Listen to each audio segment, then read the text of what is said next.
Okay, if everybody could take their seats, that would be greatly appreciated, and we can get started as soon as possible. I'd like to welcome everyone back to this final day of the Antalya Diplomacy Forum and this special panel on food security and transforming agriculture. I'm Andrea Sankey. I'm the host of the Newsmakers on TRT World. And I'd like to welcome my three panelists. I will introduce them in just a second. First, I'd like to give a brief synopsis, really, of what we're about to talk about.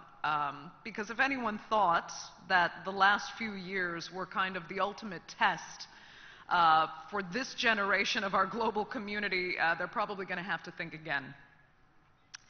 Even as it seems the pandemic might be behind us, further and arguably even greater challenges have only just begun.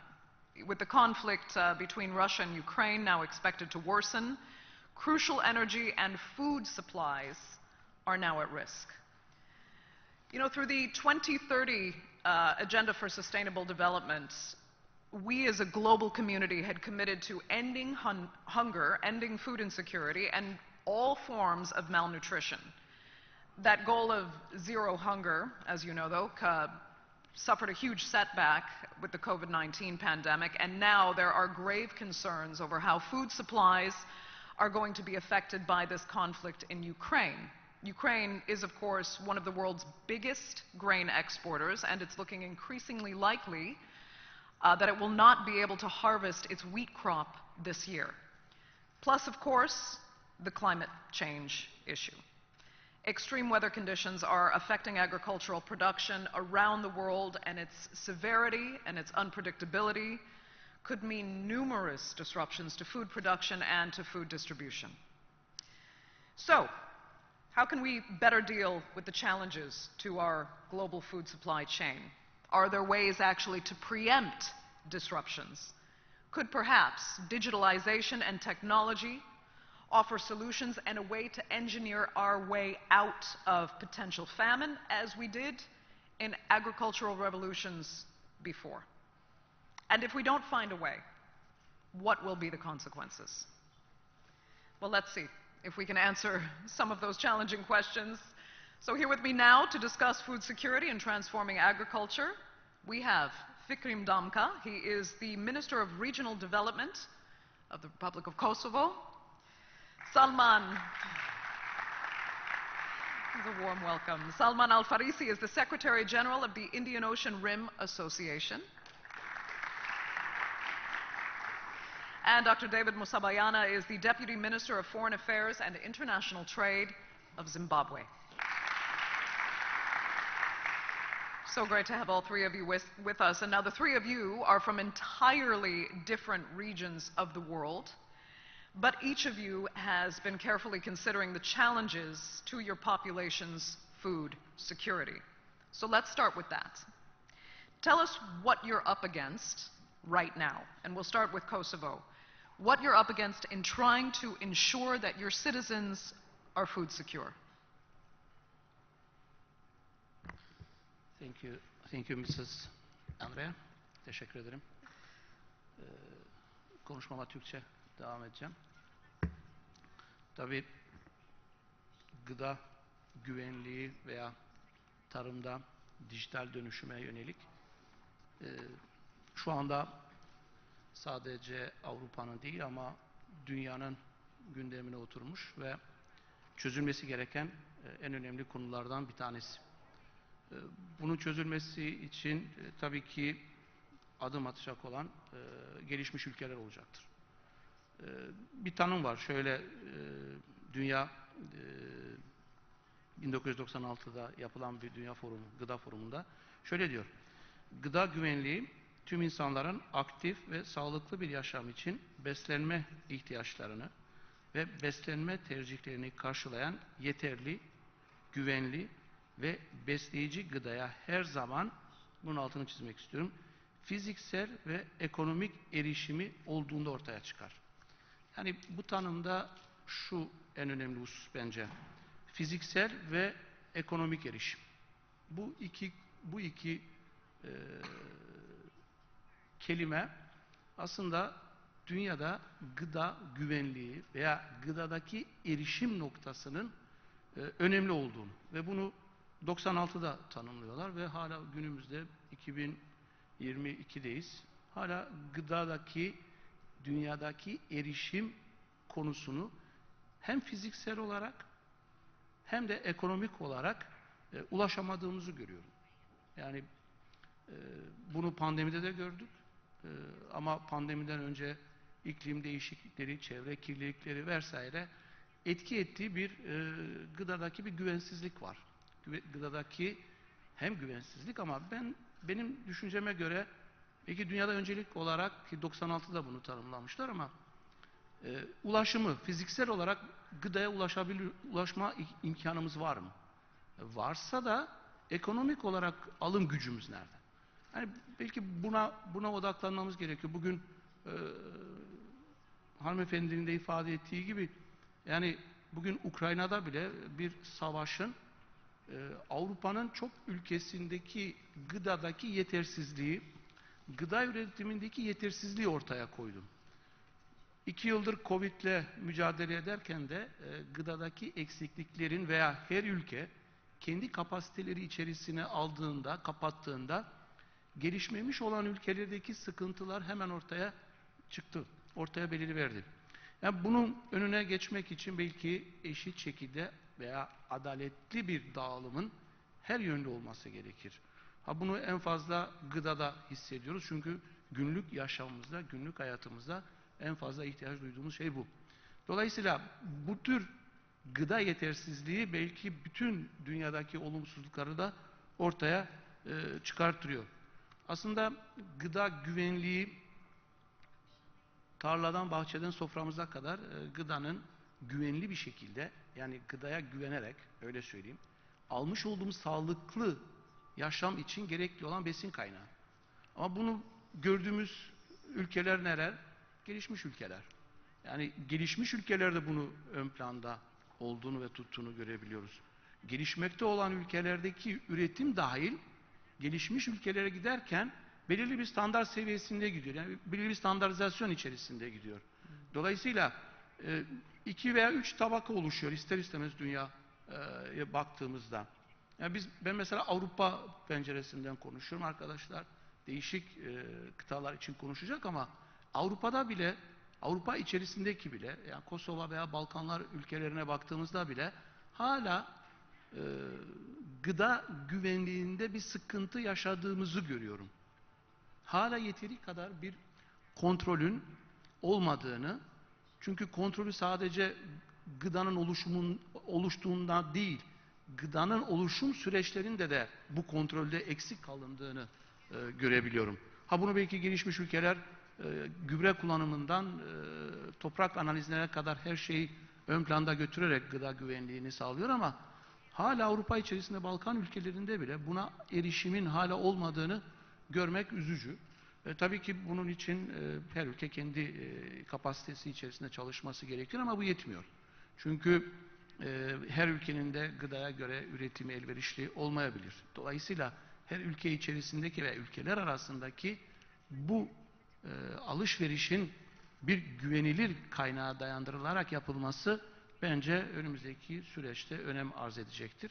Ama bahsettiğiniz şekliyle bile bugün Ukrayna'daki savaşın etkileri iç piyasadaki gıda tedarikine kadar etkilediğini görebiliyoruz. Yani bugün ülkeler yeteri kadar kendi kapasitelerini geliştirmediği takdirde en temel gıda, un, şeker, tuz vesaire de sıkıntı çektiğini görebiliyoruz.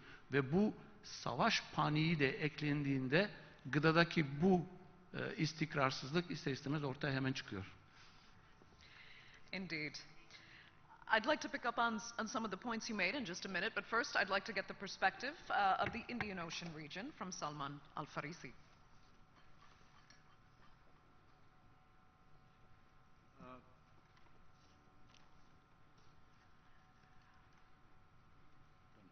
Give it a try. I'm seeing a green light flashing. Okay. We might have to have a technical... Yes, there we now. go. Sounds good. Thank you very much, Andrea. I think thank you very much also to Minister Damka, who has eloquently spoke some views that I think most of them I can agree on. But you know, I agree with the need for the accessibility and affordability of the food. I think it's very important.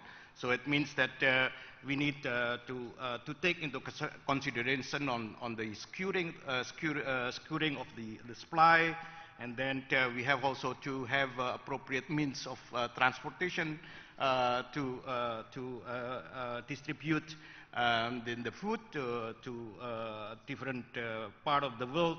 And indeed, the fair price of the food is also something that we have to consider.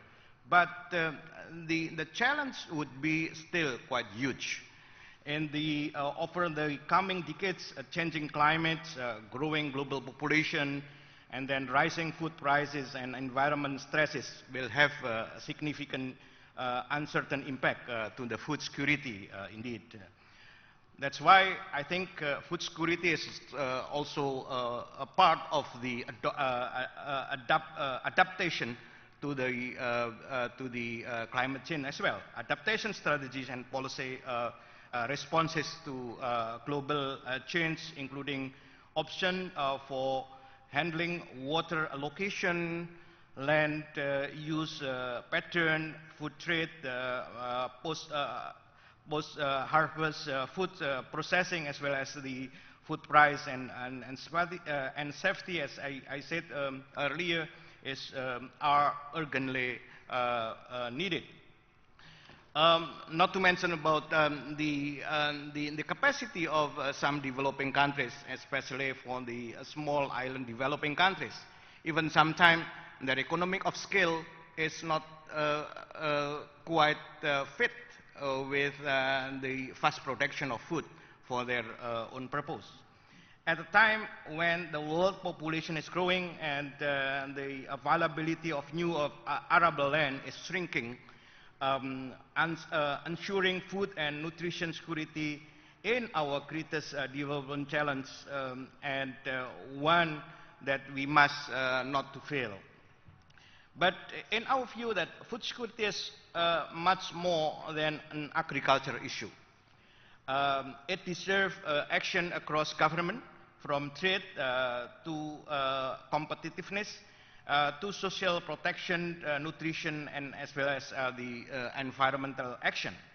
This is why I'm pleased that we have some senior official here to discuss this issue. We need to do more from just fueling food security, just term of hunger as well. That we need to look at food and nutrition both in terms of hunger and malnutrition in all its form. But in order to create the condition for lasting food and nutrition security, our effort must be sustained economically, environmentally, and socially. So it's become our challenge of sustainable development is there. Agricultural business can offer pathway out of poverty, but for this to happen, the public and the private sector need to work together to support the smallholders. We require policies, we require indeed policies and programs that boost food producer incomes, connect them to market, and encourage them to produce higher value of more diversified food. Society at large will be stronger as a result, including in the situation of fragility, as I mentioned about the small island developing countries, conflict, as Minister Damka mentioned about these current issues, and violence, where agribusiness job and rural program can improve and social cohesion indeed. There is really a need to look at a cross-sectoral aspect. Nearly 2 years into the pandemic, we are still faced by a human tragedy, as we see now, and a public health, humanitarian, and development emergency. That's why I think the combination of policies on many aspects of development is needed today, so we can have secured what we need in terms of the food supply, not really in the near future, but also in the long run. I think I will stop here, and then maybe we can discuss further. Okay. Again, points I'd like to pick up on there, but first let's get the perspective from Southern Africa, and the minister from Zimbabwe, David Musabayana, joins us. Thank you, Andrea. I will preface my discussions with the contemporary motto of the President of Turkey, where he said, "The world is bigger than five." And my question is, does this only apply to the United Nations, or we can also take it back home or into our continents and say, is there equal distribution of power, equal access to resources, equal distribution of incomes? Because as long as there is over-concentration of resources, power, or access to the means of production to the few, then our systems will never be sustainable. So, from a national perspective, as Zimbabwe, our government realized that, or our ruling party realized that, ZANU-PF, and they engaged or embarked on a land reform program where it ensured that the majority of the citizenry, the majority of the rural poor have access to land. This reversed the situation where, from a point where 5% of the population paid 95% of the taxes, which implied that the economy was owned by less than 5% of the population. Now we have an even distribution of access to the means of production. So this has transformed an economy which was food insecure over the years to an economy which is now into surplus. But before I zero in on that, I also want to point out that what we've seen with COVID in terms of decimating the global value chains and also the current disruptions that we foresee or are seeing in Russia and Ukraine food value chains is only an expose of how weak our global value chains are. It's the weakest link that has snapped. And what do we need to do? We need to focus on global or value chains that are resilient, sustainable, futuristic, and also that are feasible. Meaning also to say, even the proponents of globalization or specialization, our economists over the years, who have proved that specialization is sustainable, it works, have been challenged. Because in Africa, at the height and peak of COVID-19, we realized that because of our weak infrastructure, roads, and air network, it was difficult to get food, almost impossible, and food prices skyrocketed. So what is the answer? The answer is governments have to balance, have to ensure that we have diversity in terms of production. We're also saving for the rain day. As I work to close my discussion, it is also important for governments to empower its citizenry. Like in Zimbabwe, we've realized that our youth and our women were marginalized. They were secluded from the mainstream economy. So the government of President Idi Mnangagwa has set up a bank specifically for the youth, the Empowerment Bank, to ensure that our youth who are graduating from colleges and higher and tertiary institutions get access to loans and have startups. The President has also ensured that within the past 2 years, every higher and tertiary institution has an innovation hub so that our youth graduate or are incubated into entrepreneurship and they move forward. We have also reformed our education system from a 3.0 that was employee-oriented to an education system 5.0 that is an education system that empowers a child at an early age to realize that they can do their own business, also to understand the value system, the economic system of the world, so that we develop and empowered people. Our women were disadvantaged because of the racial system that we used to have.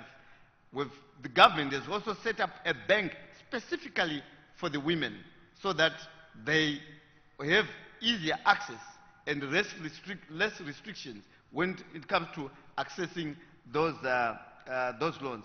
And what has happened? The past 2 years, we have had a glut in our country. Last year alone, we had 2.7 million tons of grains. But 2 years back, we were food insufficient. This year, as if our president had prophesied that we are going to have such conflicts that would disrupt global value chains, the president embarked on a value government and private sector partnership where banks were guaranteed or given guarantees to fund value chain for wheat production. We used to import 80% of our wheat from Ukraine, Russia, and Argentina. But this last season, we have more than 200 metric tons of wheat, and we are self-sufficient for this year. So I think government has to move in to create an enabling environment and crowd in private sector so that economies are self-sustainable. However, as a government, we have had serious challenges which were underpinned by Alena Dohan, UN Special Envoy on unilateral coercive measures. We have realized that Zimbabwe's economy is under serious stress because of many challenges where some Western countries have imposed illegal sanctions on Zimbabwe because we redistributed land, which was a mere implementation of Lancaster House Conference of 21st December 1979. Ms. Hala Ilva, the UN Special Rapporteur on Rights for Food, has also said the illegal sanctions of Zimbabwe must be removed immediately because they are actually creating food insecurity to the extent that the system has exposed more than 7 million people on food insecurity. So I believe we need to have a system thinking approach to the issue of food security to come up with a transformative agenda which will not just end as blueprints, but we must be action-oriented as government to ensure that we are food secure. Okay. Thank you. Thank you so much. Needless to say, Zimbabwe really has taken a unique path in looking to shore up its food security. But I have to say, and I don't want to overstate this, there seems to be some contradictions in perspectives according to different regions. While Zimbabwe does stress being completely self-sufficient and has for many years, Zimbabwe used to be considered the breadbasket of Africa. There used to be heavy exports, and Zimbabwe later became a state that wanted to take care of itself. And perhaps looking at the context of today, rightly so. But there are challenges to that, especially when we look at climate change, and if Zimbabwe is looking at shoring up its own production, and should another extreme drought or other conditions hit that again put that food production at risk, then you're going to have to look outside, again, for help from the international community to provide that food security. And I want to go back to Kosovo on this because you had spoken about how developed countries need to take steps to ensure that food supply is secure for less developed countries. The problem with that, as we all know, and as we saw during the pandemic, the world took on an every man for himself kind of attitude. We saw it in vaccine hoarding, for example. And I think that might be our fear moving forward, is that when it comes to food security issues, and when it comes to crunch time, should these conflicts persist between Russia and Ukraine, for example, climate change takes an even heavier toll than it has already, what will countries like Kosovo have to do to preempt any food security potential disasters and have to innovate to make sure that your population is taken care of when nobody else will want to help their counterparts?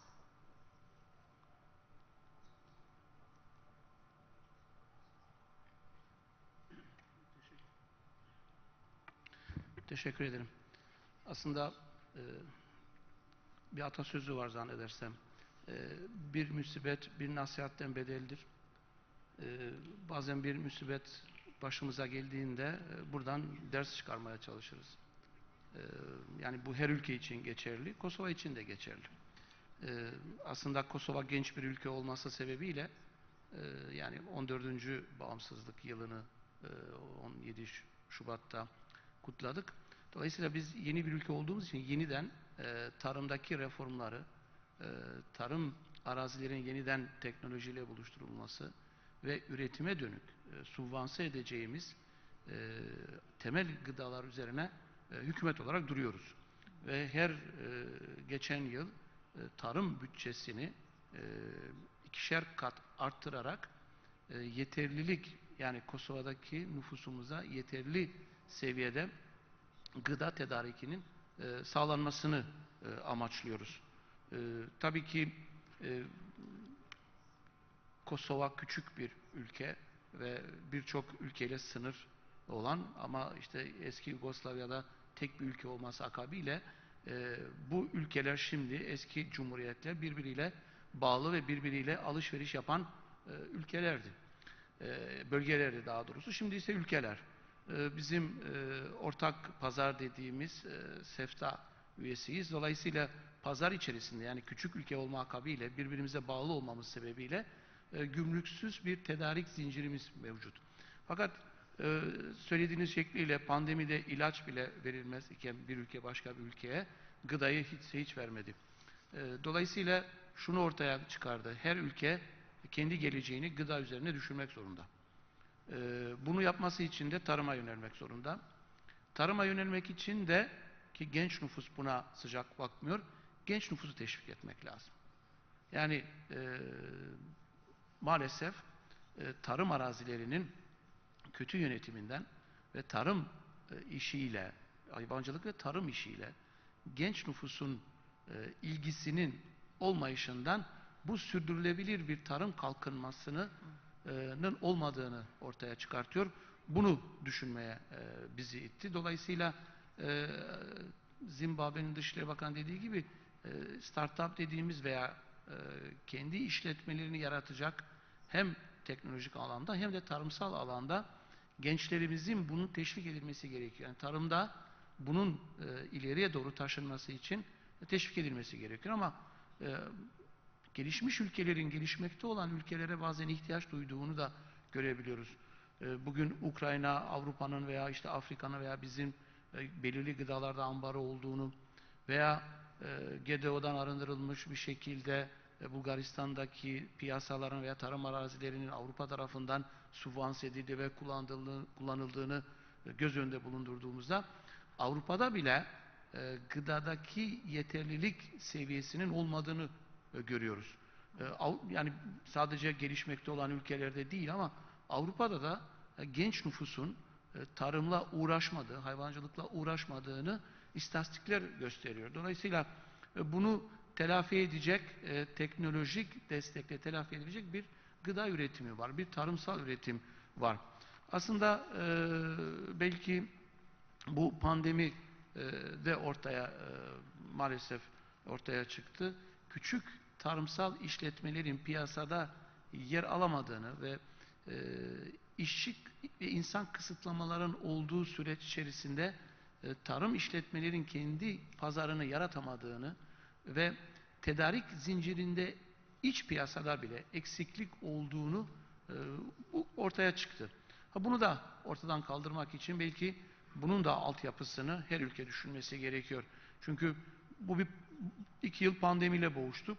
Şu anda hiç kimse önümüzdeki dönemde başka bir bulaşıcı hastalık çıkar mı, çıkmaz mı sorusuyla karşı karşıya. Olasılık. Bunun da önüne belki şimdi bu ileriki doğru düşünmemiz gereken olaylar ortaya çıkardı ve hem hükümetler hem sivil toplum kuruluşları hem üniversiteler hem bilim insanları bunun üzerine artık yoğunlaşması gerekiyor. Yani bir bulaşıcı hastalıklar haritası çıkarılması gerekebilir. Ya ileride olur mu olur. Yani hiç kimse 2 yıl önce böyle bir pandemi olacağını düşünmez iken artık ileriye doğru bu tür bulaşıcı hastalıkların da ortaya çıkabileceği ve devletlerin buna hazırlıklı olması gerektiğine inanıyorum.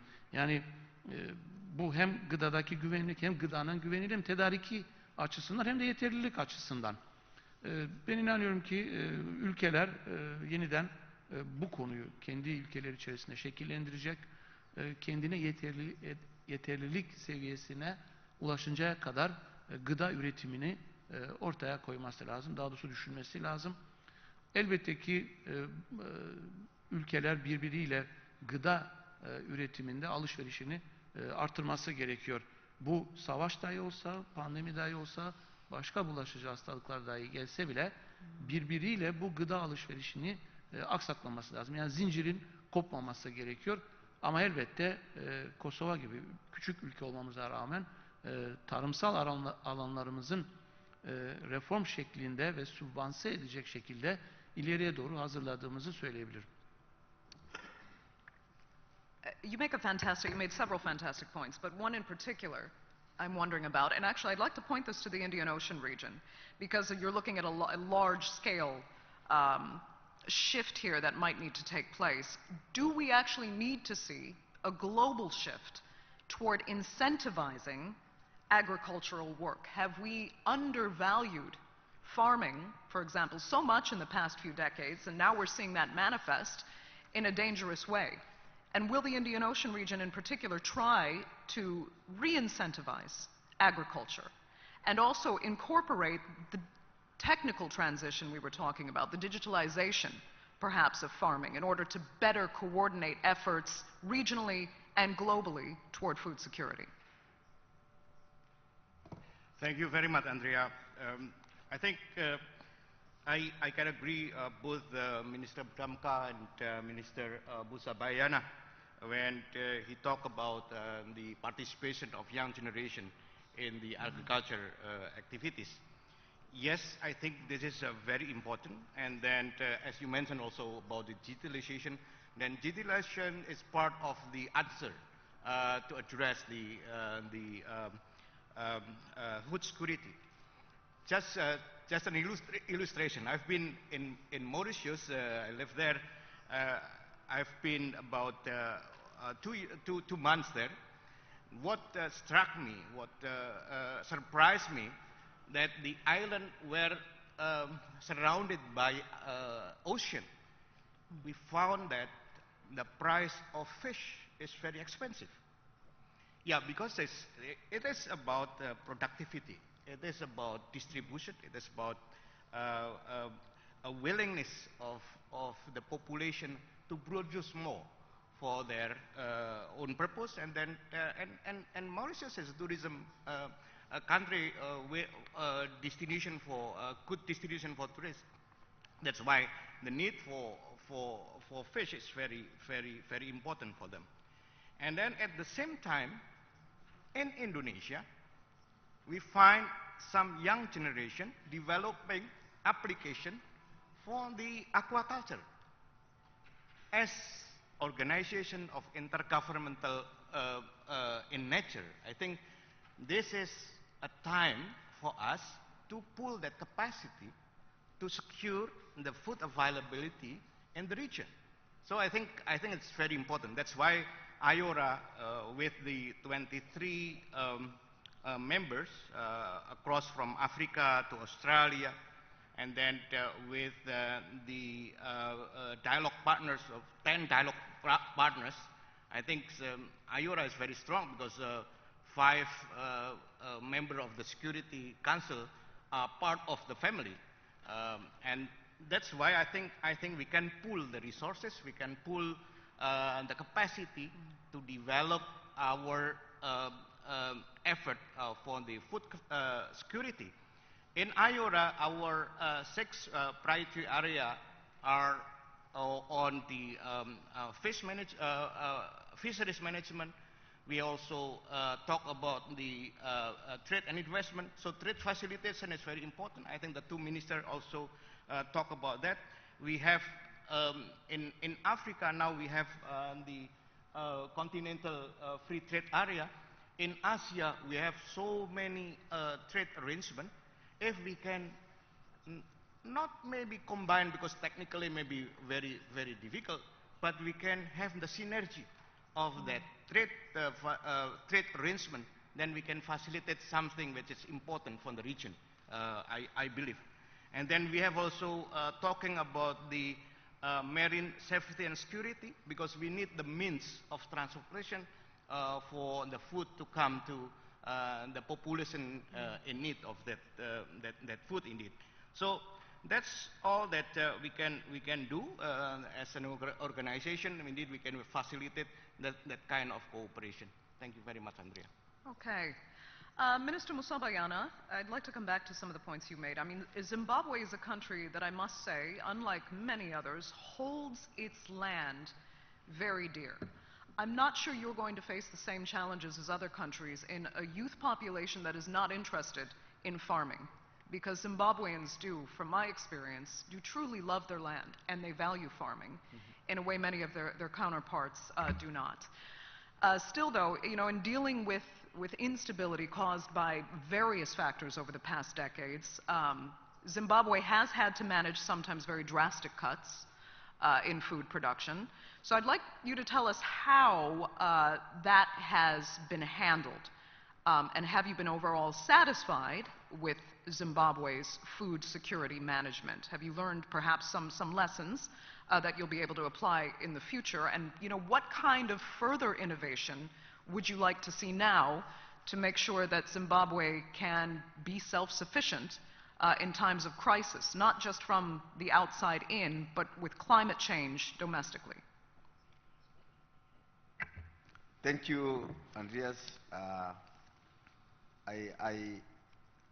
I'm glad you have actually raised a question which is one of the contemporary issues on debate in Zimbabwe.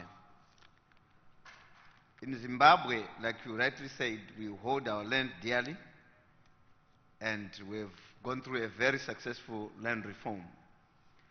So what we have done is we've realized that land does not continue to expand. The population is expanding. Like I've said, by 2050, the globe will be about 10 billion people, and the system that we currently have may not be able to sustain it. So in Zimbabwe, we've realized that what we need to move on to now is efficiency and effectiveness in the management of land. So we have marshaled resources and also ensure that our young population, our youth and our women who are closer to the land have an orientation of understanding the economics of land. So what I've done is, instead of fighting social media, instead of fighting ICT, we have underlined the opportunities offered by social media, or I said ICT, the big data and the algorithms that comes with it. We have ensured that our young people ride on it. So we are now using the bulk SMS to disseminate information to our peasant farmers, our rural farmers, so that they know, or they work with the full consciousness of what's going to happen in terms of the weather. They also have technical know-how and assistance through the SMSs. We actually have our our extension workers now using social media to disseminate, to educate, and to publish or advertise or promote or create advocates for certain practices of farming. The latest one that we've been promoting is Pumbuza, is climate proofing method of farming where you use mulching and also other scientific methods to work and be able to harvest with very minimal rainfall. That has worked very well. The issue of efficiency, post-harvest losses, we've also realized that we had challenges with harvesting and post-harvest losses, and we've used technology and dissemination of information through ICT so that our farmers are fully conscious. And also the general efficiency in the consumption of food is also important. I know the President Xi Jinping of China launched the empty plate operation, which ensured that people don't waste food. In Zimbabwe, we are doing the same, but we are doing it through advocacy and writing on social media. In Zimbabwe, our youth are also very hungry for land. And the government, through our President Idi Mnangagwa, has launched farms where we have, every province has been given a farm, where the youth come together, work together, they are incubated, they are trained on how to farm effectively. So it's a process where you walk through the entrepreneurial farmer so that they get to understand how to farm. So it has also worked very well. So largely, we are working on climate proofing. This is why we said my government has now launched a program where every year 100 hectares, additional 100 hectares of land are put under irrigation to ensure that we climate proof. I thank you. Just very quickly, I mean, I appreciate you bringing up the point, the fact that there is still so much excess consumption in certain parts of the world, while there is dramatically less in other parts, and that the fact that consumption and food waste needs to be brought better under control. That's a big job for the developed world in particular, when people are used to being rather spoiled with what they're allowed to consume. But very, very quickly, we just have a few minutes before I want to turn it over to the audience. I'd just like to ask you if Zimbabwe is interested in returning to becoming, you know, the breadbasket of Africa as it once was before. And is your land redistribution program putting Zimbabwe on the path to do that? Thank you, Andreas. Zimbabwe is well on course, under the first part, is well on course in reclaiming or even surpassing being the breadbasket of Southern Africa. Like I said, just last year, we had more than 2.7 million metric tons of grain, white corn, in our silos. And also, we also managed to have a lot of small grains that we've also started producing.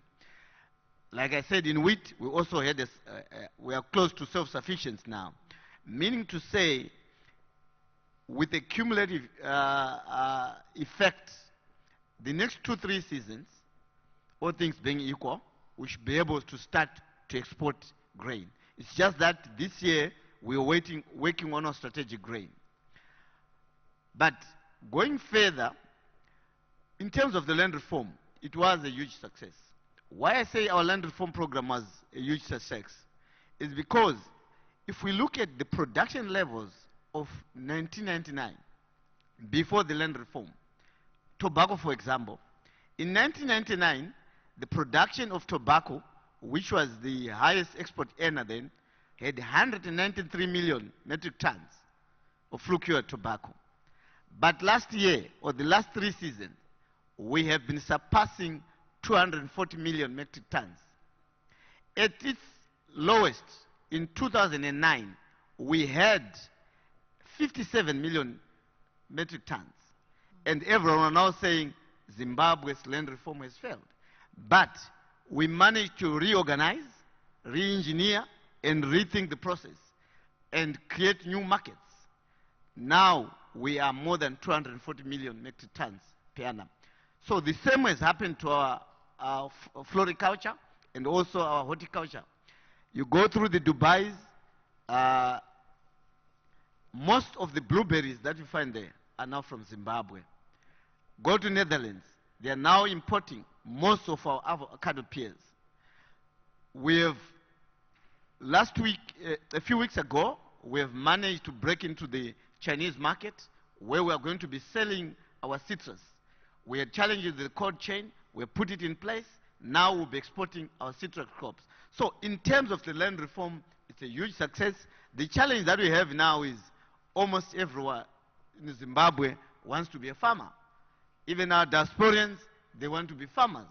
So that's the challenge that we have, where everyone wants to be a farmer, the executive, the CEO, and everyone else wants to be a farmer, the engineers. So it was a huge success, and it should be a lesson to the rest of the world. I thank you. Okay. I'd like to open up. Do you have a comment? Go ahead. Okay. I'd like to open up to the audience, open it up to the audience then for questions. There's a microphone somewhere, we hope. If not, if you can stand up maybe here and make your voice heard. Oh, there's a microphone there. My apologies. Go ahead, take a stand. Hi all. Oğuz Erşamlı, Boğaziçi University. I'd like to ask my question in Turkish to Mr. Damka.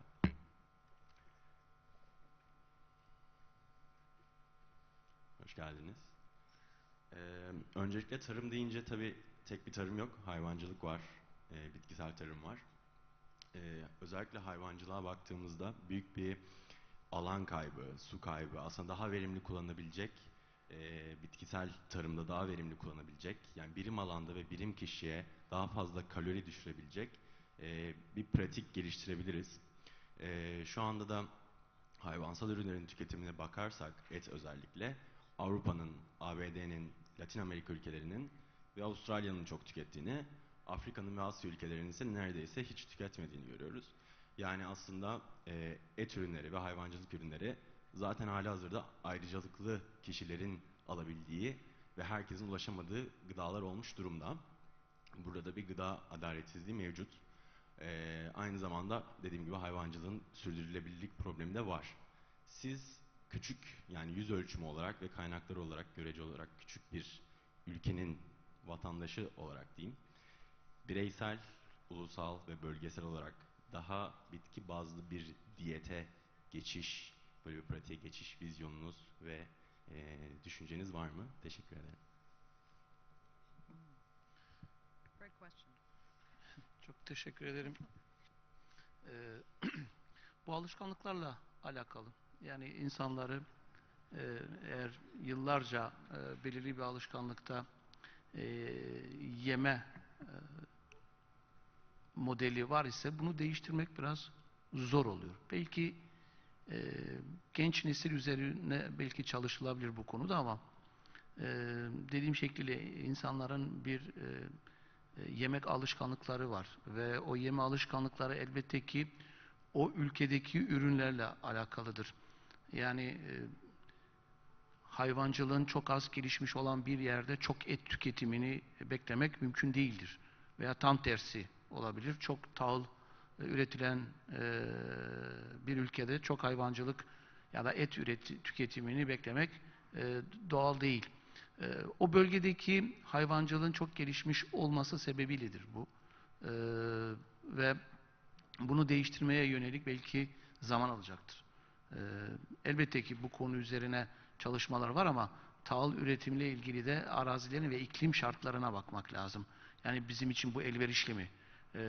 Kosova gibi bir bölgede evet tahıl üretiminden mevcut ama tahıl üretiminden ziyade dağlık kesimin olması ve çok fazla otlak alanların, arazilerin olması sebebiyle hayvancılık üretimi yani et üretimi daha ön planda. Ama ilginç olan şu var ki et üretimi dediğimizde kırmızı et üretiminden bahsediyoruz ama beyaz et üretiminde sıkıntı var. Bu Avrupa'da da bu sıkıntı var. Çoğu ülkede sıkıntı var. Yani bir Latin Amerika'dan, Brezilya'dan Avrupa'ya veya Kosova'ya beyaz etin gelmesi düşündürücüdür. Yani bu herkesi düşündürmek zorundadır. Yani yerli üreticileri de düşündürmek zorunda. Çünkü bu beyaz et tüketimi ne yönelik belki çalışmaları hızlandırmamız gerekiyor ki bu konuda çalışmalarımız var. Sadece tavukçuluk veya beyaz et üretiminin fabrikasyona geçiş esnasında Avrupa fonlarından faydalanarak bu süreci başlatmışız. Teşekkür ederim.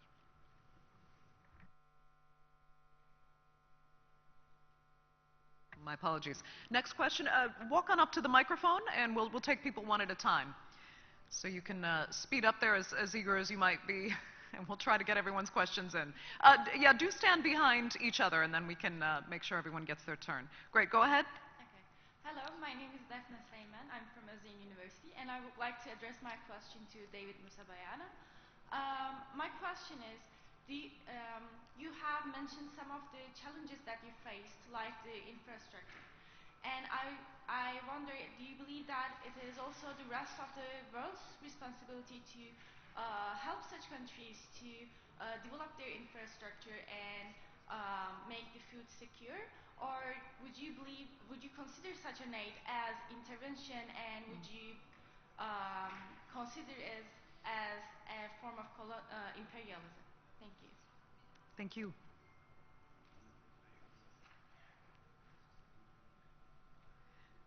Go ahead. Thank you, Andreas. I want to thank Daphne for such a question. It's an important question. Zimbabwe, yes, has challenges with infrastructure development. And the challenge to this infrastructure development has been largely to do with the economic sanctions that have been illegal and unreasonable that have been imposed on Zimbabwe. To the extent that these sanctions are just like any other foreign invasion that has happened the world over, where another nation is being aggressive on us, or other nations are being aggressive on us. What has happened is that Zimbabwe has been blocked for almost a quarter of a century. We have been blocked from accessing international capital, credit lines. We have no access to the World Bank or any other forums where we can get money for infrastructure development. Only just last year is when the IMF started coming up and gave us SDRs to the tune of $1 billion. So over the years, we have never had any access or assistance from other countries or from those institutions that normally assist in infrastructure development. But as a government, my president's motto is, or philosophy is, Zimbabwe is open for business. And we are engaging the rest of the world in his policy of engagement and re-engagement, where we are reaching out, even those nations that have imposed illegal sanctions on Zimbabwe. We have created a platform for dialogue so that we start to have access to infrastructure. The infrastructure that we have challenged with is energy and power infrastructure, because the hydroelectric power that we use is affected or is vulnerable to the vagaries of weather. When we have weather challenges in the north of our country, then we don't have enough generation capacity for our electricity. We have the Hwange Thermal Power Station, the major producer of our power. It's got 8 furnaces, and most of them have passed their economic life. But because of economic sanctions, we have not been able to put up new infrastructure. So Zimbabwe is open for business. We don't take it as imperialism for other countries to come or bring in capital, whether as grants or as loans or as BOTs or BOOTs or any other form of partnership. So we are open to business, and we can accept any form of partnership in infrastructure development. I submit. Okay, next question. Hi, my question was directed to the Fikrim Danka, and I'm going to speak in Turkish. Ben Fatma Yaraşçı, Antalya Bilim Üniversitesi'nden geliyorum. Siyaset bilimi ve uluslararası ilişkiler ve hukuk bölümü okuyorum. Ama bir çiftçi olarak sorumu yöneltmek istiyorum. Gelişmemiş ve gelişmekte olan ülkelerin piyasada yer almak için tekelleşen tohum standartına uymaları gerekiyor söylediğiniz gibi. Ancak bu ithal tohumlar hem bitki hem de hayvan sektörü için konuşuyorum. ilacı ve gübresinin de alınması gereken tohumlar. Yani hastalanmayan tohum yok ithal olduğunda. Bu bir gerçek ve gelişmiş ülkelerin gıdasına ve ilaç sektörüne bağlı kalıyoruz. Gelişmemiş ve gelişmekte olan ülke olarak. Buna hem devlet yüzünden hem de gençlerin teşviki açısından nasıl bir çözümle hareket etmek gerekir alternatif olarak, bunu sormak istiyorum.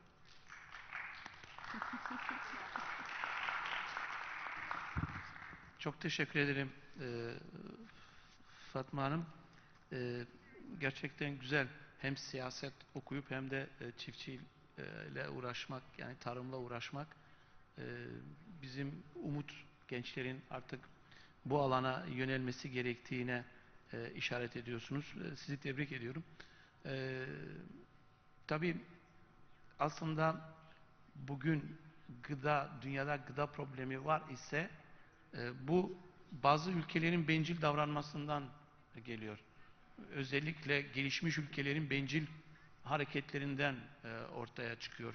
Ve her şeyi kendine has, kendini korumaya yönelik, sanki dünyada bir tek bunlar var, diğerleri ikinci ve üçüncü sınıf vatandaş. Onlara güzel avokado üretecek, onların istediği standartta avokado üretecek, onların istediği standartta gıda üretecek, onların istediği ve onların vermiş olduğu tohum ve gübreyi kullanarak onlara üretim yapmamız gerektiği apaçık ortada. Bu Zimbabwe için de geçerli, diğer ülkeler için de geçerli. Maalesef Avrupa belirli bir standartizasyonu ortaya koyarak kendi kapılarını güvensiz gıda dediği veya kendi milletine ve kendi insanına sadece güvenli gıda yedirmeye yönelik politikaları belli bir zaman sonra işe yaramadığını görecek ve çemberi daha bir halka daha genişletmek için uğraş verecektir. Çünkü olması gerekir.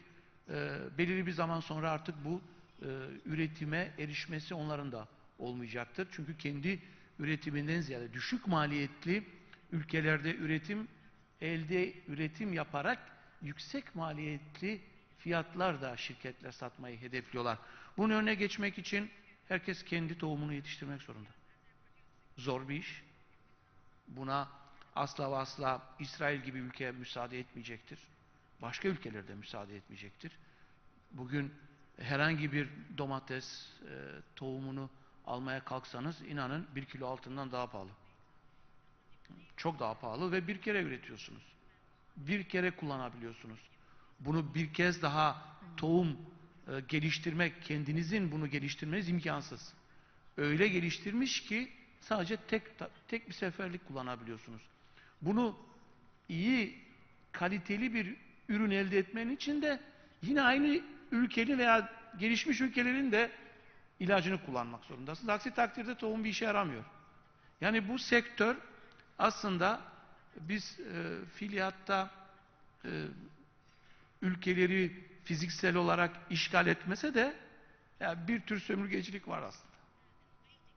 Yani bu gıdada da var, her alanda da var. Yani kendini bir set çıkararak onun istediği şekilde hareket etmek zorundasın. Aksi takdirde sen de domates yemeyeceksin.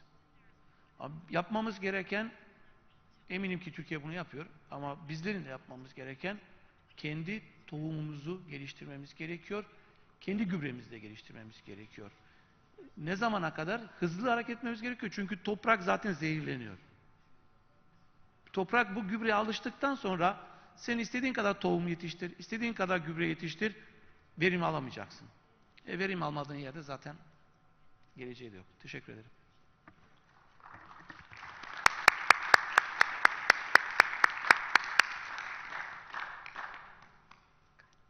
Hi, my name is Gamze Kandemir. I'm coming from the same university as Fatma. I study economics. I'm doing double major in political science and international relations and a minor in business administration. I actually had 4 questions, but my friend helped me with the broad questions she had and Mr. Damka with his broader answer. But still, I want to address the same questions in case Mr. Alfaris and Musa Bayana would like to add anything or contribute. My first two questions were about the actually injustice measures of World Trade Organization and the non-inclusiveness of agricultural products and non-tariff barriers, as you mentioned, Mr. Damka, that the developed countries are putting in just for circumventing the agricultural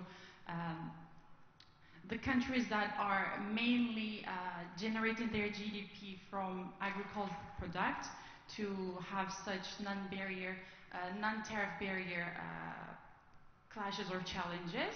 And the second question was about the monopolization in the field of seed and fertilizers, chemicals of agriculture.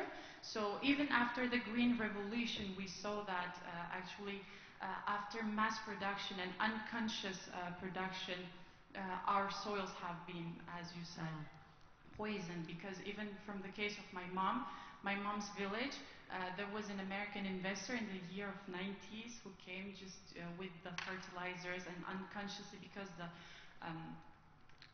the farmers were also unconscious, so he just stayed there for 2 years and he invested. He just cultivated potatoes in bulk and then left the village. So thank you for the broad answer you gave, and you touched upon this problem. My other two questions were... You know what, your questions are going to have to be the last. We're already over time. So if we can let the minister answer your first two questions, and we'll see where we go. Go ahead. Go ahead, Minister, Mr. Damka. Okay, so. To all of you. Thank you very much, Kamsa from Antalya University. I think you just touched on the right time that I think we need WTO to be more fair, especially when we see some small island developing countries. Sometimes they are not. This is not about production, but sometimes it is about the capacity or on the how to manage the economic capacity related to the economic scale. When they have a very small arable lands, and then they have a very small capacity of intensifying their product, then that is the problem. So, but at the same time, there are some tariff on many things which I think we need to be fair. And then you mentioned about the research. I think Minister Damkar also talk about the research. I think the research and development in developing countries should be given priority right now to support the food security. Yesterday I was in bilateral talk with Deputy Minister Farouk of Turkey, and then he mentioned about the availability of technology by the UN Technology Bank, which is free of charge in terms of for the developing countries. I think this is part of that cooperation that we can promote in the near future. Thank you very much. Shall I ask my other two questions? Sure, go ahead. Thank you. Or unless our other panelists would like to address the others. Okay, my next two questions are especially addressed to Mr. Musa Bayana and Al Farisi. Second point I want to touch upon is the biopiracy problem, especially by the big companies.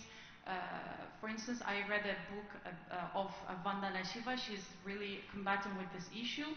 So if we go from the case of Indonesia, for instance, there are more than 3,000 type of rice, right? But these companies are taking the patents of these natural endemic rices, but you as a country have to pay for the patent that is actually endemic and special to your region. So about the case of biopiracy, I would like to take your advices or ideas, and especially to you, Mr. Musabayana, my second question.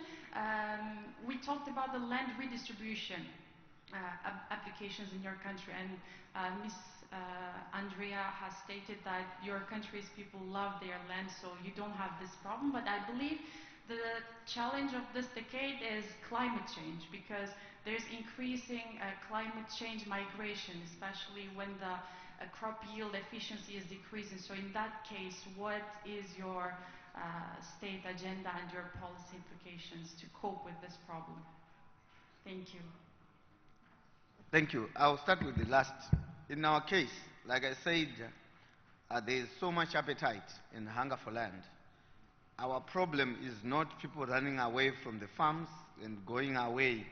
We actually have people moving from towns into the rural communities. So what we've done is the government has come up with a program of value addition, beneficiation, and we are adopting a concept where we are saying a factory on every district, where we are focusing on rural industrialization. That is going to deal with migration issues and deal with issues to do with overpopulation. Embracing ICT, creating markets, farmers markets, is also created a platform that ensures that farmers maximize on their production, they get the best prices or optimal prices or viable prices on their prices.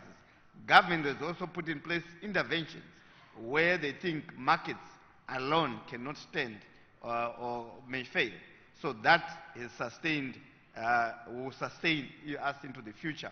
Also, the deployment of resources on agriculture, on irrigation, so that we mitigate the vagaries of climate change. That has helped a lot in that area. I also just want to comment on some of the questions that you've raised on WTO, on issues around barriers, non-tariff barriers. My comment is that in reality, you can never deal with or have a foolproof solution to non-tariff barriers. In Africa, is it a Chinua Achebe? Once they have a saying which says, men have learned to shoot without missing, and the bird Ekene has learned to fly without landing. This applies also to issues of non-tariff barriers. Countries, nations will always come up with new ways and methods of evading or creating barriers which are not technical. And no matter how many laws we put in place, we're going to have this problem of non-tariff barriers. But most of the reasons why people are being protectionistic, you also highlighted the issue of patents and seed, monopolies on seed and whatever. I think we also have to be very fair with our innovators or people who have their intellectual property rights or copyrights. The world does not have a standard model of dealing with copyrights or intellectual property rights. Until and when we have a universal laws on dealing with intellectual and property rights, it is very difficult to deal with these matters. Why? Because you're an entrepreneur. You have come up with your new discovery. Before the advent of ICT, with that discovery, it had a proper product life cycle that can stretch over years, and you can recoup your investment. But with the advent of technology and its proliferation the world over, what happens is you invent something today, somebody re-engineers it in the next 2-3 days. It expires before it's even hit the markets, or if that technology is even stolen. This is why innovators or some people are now protecting their seeds and so forth, so that they try and recoup their investment. But we believe we need a model where biotechnology or biotechnological improvement should be fashioned or tailored in a manner that the world will benefit, but at the same time ensuring that those innovators will also recoup what they would have what they would have put as throughput. I submit. Okay, I'll tell you what, we are out of time. In fact, we're about 10 minutes over, but if our panelists don't have anywhere else to be, perhaps you can all engage with each other and speak. It's wonderful to have students that really are so interested in the subject matter. So if you do have time, it'd be great. I'd like to thank all three of you really so much for such a fascinating discussion and for being with us on this final day of the forum. I will leave the audience at your mercy, or you at their mercy, actually. And thank you again.